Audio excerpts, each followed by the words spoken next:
పొద్దుగాల లేస్తే అబద్ధాలు.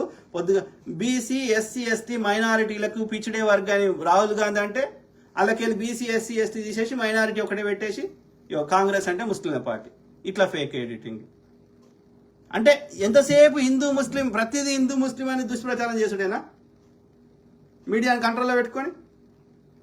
నువ్వేం చేసినావు చెప్పుకోవాలి కదా. కాంగ్రెస్ మీద బురదాలే బదులు మంగళసూత్రాలు తెంపుతారు, నీ ఆస్తులు ఎత్తుకుపోయి అందరికి ఎత్తుకుపోతారు చెప్పిండు అట్లా రాహుల్ గాంధీ. అదాని ఆస్తులు బిక్తా అన్నాడు కానీ దేశ ప్రజల ఆస్తులు బిక్తా అనలేదు. అర్థమైందా? నువ్వేమో దేశ ప్రజల పేదోడి సొమ్ము తీసుకుపోయా నీ యొక్క నీరవ్ మోడీకి చౌస్కీకి అదానికి అంబానికి ఇస్తున్నావు, వాళ్ళ రుణాలు మాఫీ చేస్తున్నావు, రైతుల రుణాలు మాఫీ చేస్తున్నావు.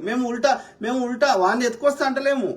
మనము ఇక నుంచి వచ్చి కట్టే ట్యాక్స్ డబ్బుల్ని ప్రజలందరికీ యూజ్ చేస్తాము, అట్లా దోపిడీ చేయనీయమని అన్నాము. అలా ఎత్తుకుపోయి వానికి ఇస్తామని అబద్ధాలు ఎందుకు చెప్తున్నావు? అంటే ప్రధాని స్థాయిలో ఉండి పొద్దుగాలేస్తే గెలవడం కోసం అబద్ధాలు ప్రచారం చేయొచ్చా? అంటే అలా ఆల్టర్నేటివ్ కాంగ్రెస్ లేదు కాబట్టి నేను ఎంత దుర్మార్గం చేసినా నేను 10 ఏళ్ల నుంచి అధికారం నుండి కూడా కాంగ్రెస్ ని తిడతానంట.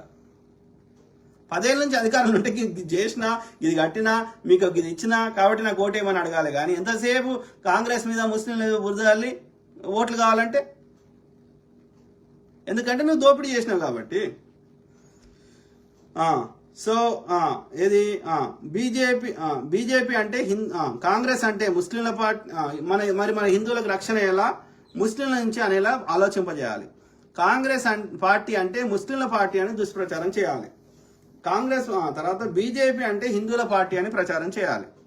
దీనికోసం వాట్సాప్ ఒకటి దొరికింది. ఎందుకంటే ఫేస్బుక్లో కంప్లైంట్ చేస్తాం కాబట్టి పూర్తిగా అబద్ధాలు చెప్తే వాట్సాప్లో చెత్త నింపడం. బీజేపీ ఒక్కటే హిందువులను కాపాడగలదు అని ప్రచారం చేసుకోవాలి. మోడీ హిందువుల కోసం అవతరించిన దశావతారం అని ప్రచారం చేసుకోవాలి. ఇక మోడీ ఉంటేనే మనకి రక్షణ ఉంటుంది అన్న భావాన్ని క్రియేట్ చేయాలి. చేసేసి ఇవన్నీ చేయడం వల్ల లాభం ఏంటి? మెజారిటీ ఉన్న హిందువుల ఓట్లు మనకి పడతాయి. అధికారంలో ఎల్లకాలం ఉండవచ్చు. ఎంత దోచుకున్నా సరే, ఏమి ఉద్యోగాలు ఇవ్వకున్నా, ధరలు ఇష్టం ఉన్నట్టు ఆకాశాన్ని అంటించినా, పని కల్పించకపోయినా సరే. సో ప్రజా సమస్యల మీద చర్చలు ఉండవు. చర్చ అంతా మోడీ హిందువుల దేవుడు, కాంగ్రెస్ ముస్లింల పార్టీ, ముస్లింలు హిందువుల ద్రోహులు అని మాత్రమే ఉంటాయి.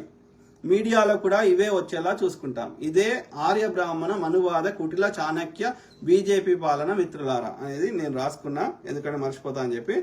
సో అది సో అట్లనే నేను ఇంతకుముందు చెప్పిన కదా, ఇది దేశంలో జరిగిన దాడులు మెజారిటీ ఏమంటారు బీజేపీ చేయించింది లేకపోతే బ్రాహ్మణులు చేయించిందని దానికి సంబంధించి కొన్ని వీడియోలు చూద్దాం. ఓకే,